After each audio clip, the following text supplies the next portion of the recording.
From World of Concrete 2015, we're going to take a look now into the avenue, the envelope, if you will, of sustainable construction. As we all know, the green building industry globally is one that's really growing. And with me now is Chris Bennett, who's a Husqvarna architectural specialist. That's right. How are Thank you, Roger. Great to be here. here. Good to meet you. Well, yeah. Well, tell us a little bit about your role and specifically as it addresses green building and sustainability. My job at Husqvarna is to meet with design decision makers, educate them on our building technology and our products' best uses, so that as they are going through the construction process, at the end of the day, they get the absolute best finished building possible. And they can meet the criteria that's already been, let's say, designed to cover the various layers of green building sustainability and the factors that are out there that these organizations say it's this green one, green silver, green lead, green this, green that. Something like the USGBC's LEED program, sure. But you do this globally, as I understand it, right? Yes, well, to back up a little bit, Husqvarna's commitment to green building goes beyond just the products that we offer, which are actually quite a few that have specific green benefits. But every year we try to reduce our emissions. We try to make sure that we have sustainable supply chains so that even the manufacturing process is as green and clean as possible. And the company was recognized not too long ago by one of the outstanding leaders of the sustainable industry?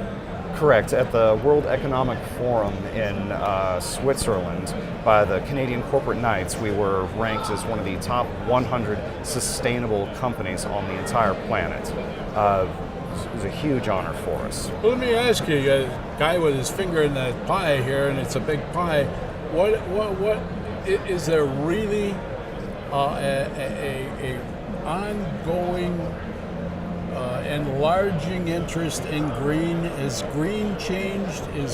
Are the specifics for green, are they changing? Are we going to see more and more of this as we go along? Without a doubt.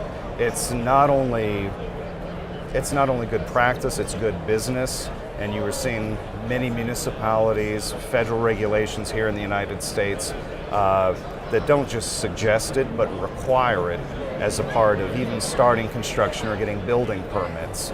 And so you have to keep up with it. You have to keep on having your products meet those new eco standards. Okay, let me ask you a second.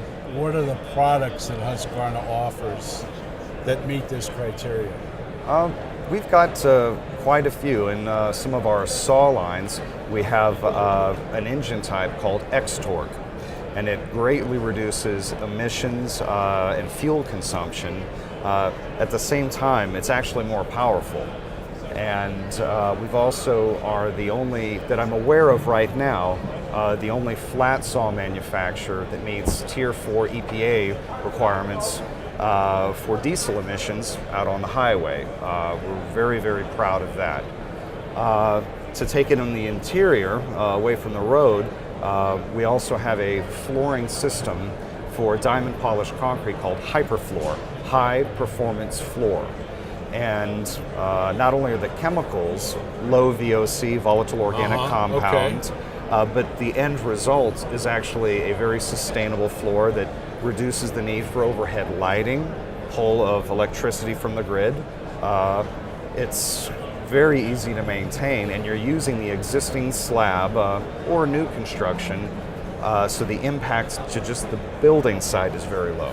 So the company's actively out there taking care of these loose ends, all of them, and putting them into the realm and the sustainability green building concept as it exists. Yes, yes. That's the best way to put it.